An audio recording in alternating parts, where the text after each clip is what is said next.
Hello दोस्तों नमस्कार welcome back to the channel.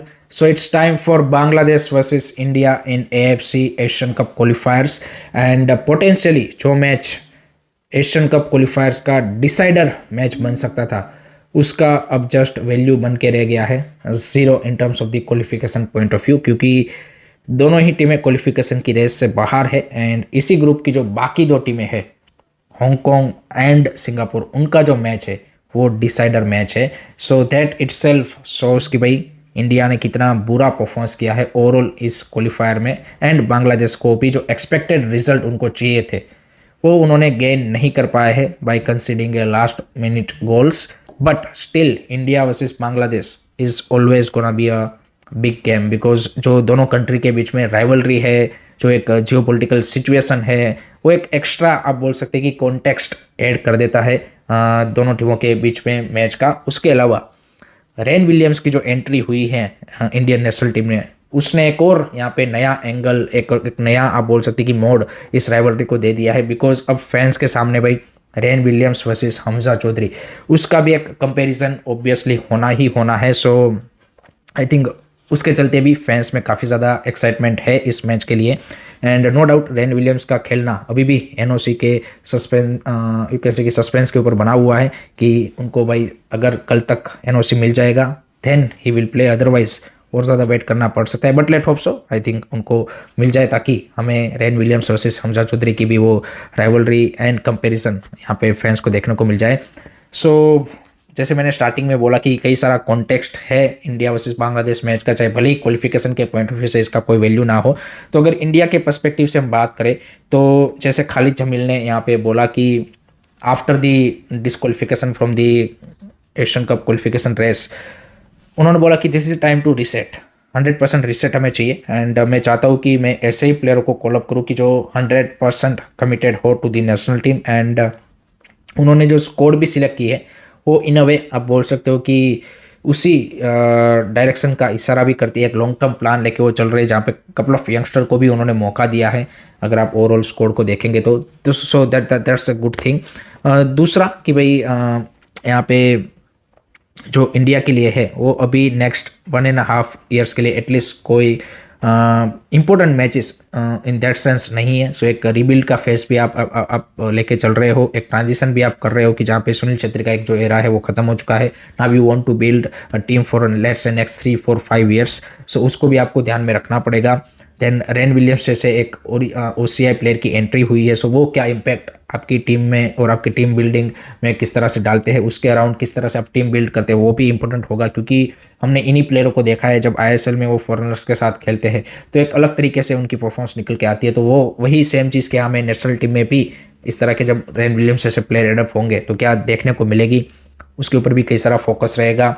Then obviously Bangladesh के सामने जैसे मैंने बोला कि एक हिस्टोरिकल राइवलरी आपकी है, जियो पोलिटिकल सिचुएशन है, दोनों कंट्रीज़ के बीच में रिलेशन भी एट द मोमेंट उतने अच्छे नहीं है। सो उसके चलते भी फैंस में एक अलग सा ही आप बोल सकते हैं कि एंगर भी होगा कि भाई बांग्लादेश को, चाहे भले ही हम एशियन कप क्वालिफायर से बाहर हो गए हैं लेकिन बांग्लादेश को तो हराना ही हराना है। जबकि बांग्लादेश और उन सब का भाई ऑलवेज एक सपना रहता है कि भाई चाहे हम बाकी किसी को ना हराए लेकिन इंडिया को तो हराना ही हराना है। सो वो एक कॉन्टेक्स्ट भी ऐड हुआ है। और आपकी जो वुमेंस टीम है आई थिंक अंडर 20 की, वो भी साफ अंडर 20 चैंपियनशिप खेलने बांग्लादेश नहीं ट्रैवल की थी। बट ये क्योंकि आपका एएफसी क्वालिफायर है तो आपकी मेन स्ट्रीम तो ट्रैवल कर रही है। सो जो एनवायरनमेंट भी होने वाला है स्टेडियम का वो भाई काफ़ी ज़्यादा हॉस्टाइल इंडियन प्लेयर्स के लिए होने वाला है, उसमें कोई डाउट नहीं है।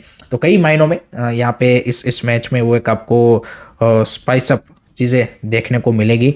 अब अगर हम इंडिया के स्टार्टिंग 11 की बात करें कि क्या खालिद जमील प्लेयर को यूज़ कर सकते हैं, तो उसमें देखिए खालिद जमील के लिए जो एक टफ टास्क है वो ये है कि भाई हमारे जो प्लेयर्स है वो उतने ज़्यादा कम्पिटिटिव मैचेस खेल के नहीं आ रहे। नो डाउट कुछ प्लेयर्स ने काफा नेशंस कप खेला, कुछ ने यहाँ पे रिसेंटली सुपर कप खेला, किसी ने ACL 2 के मैचेस खेले, लेकिन स्टिल जो एक आप वीक इन वीक आउट मैचेस खेलते हो उस रिदम के साथ हमारे प्लेयर्स नहीं आ रहे। सो वो एक क्रूशल एस्पेक्ट होगा कि आपके प्लेयर किस तरीके की फिटनेस लेवल और किस तरीके की रिदम में है।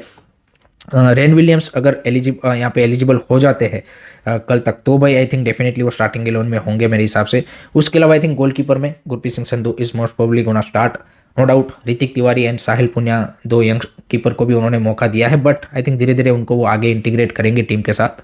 बैक लाइन में I think centre back pair is gonna be Anwar Ali and Sandesh Jhingan. No doubt you have a Vikas Yumnam, Parambir and Rahul Bheke, but I think he will go with his first choice centre back pair. Left back में आपके पास दो option है, Jay Gupta and Akash Mishra. Akash Mishra अभी recently ही ACL की injury से वापसी कर रहे हैं, सो आई थिंक उनके अंडर यहाँ पे अंडर द बेल्ट उतने मैचेस भी नहीं खेले, सो एक यहाँ पे चीज़ ज़रूर है।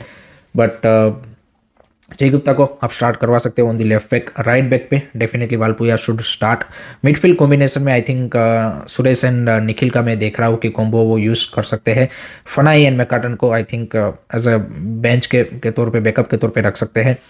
Attacking midfielder I am seeing कि नोरेम महेश को मौका मिलना चाहिए, he has done a good job for national team there. उसके अलावा एडमंड भी आपके पास एक ऑप्शन है, then Brison can also play that role.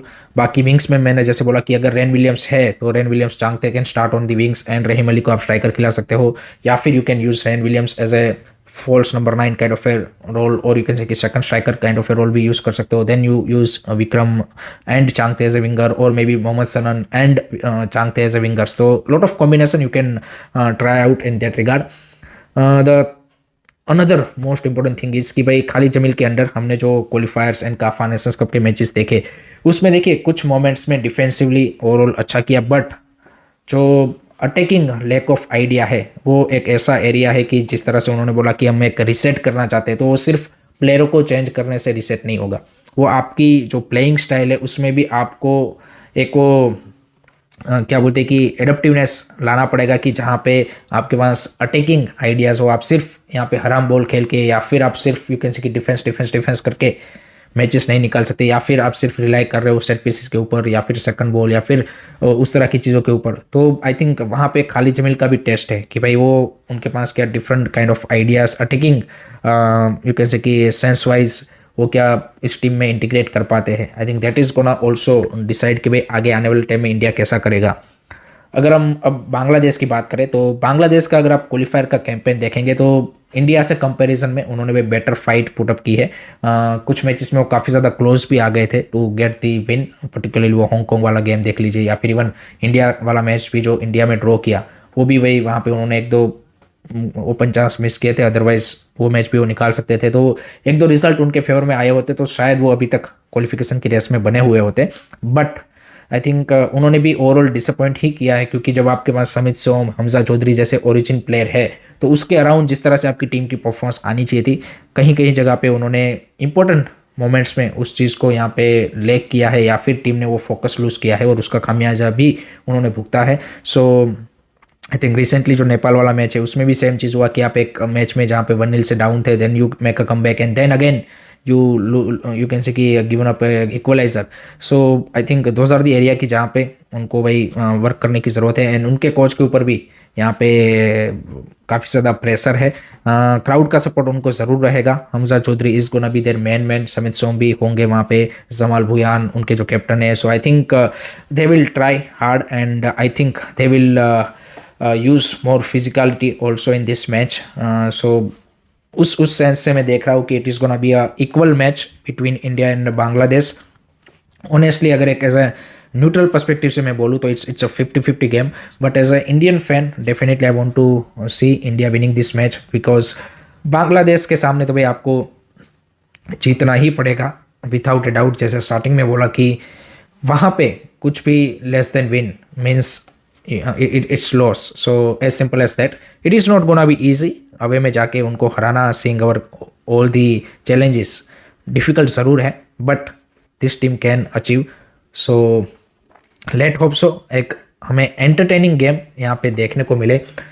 My prediction as a Indian fan definitely it's gonna be 2-1 and neutral I am going with 1-1 draw. Let me know guys आपका क्या प्रिडिक्शन है, कमेंट सेक्शन में ज़रूर बताइएगा, and I hope कि आपको ये पसंद आया होगा। Thank you very much, take care, bye bye, जय हिंद, जय भारत।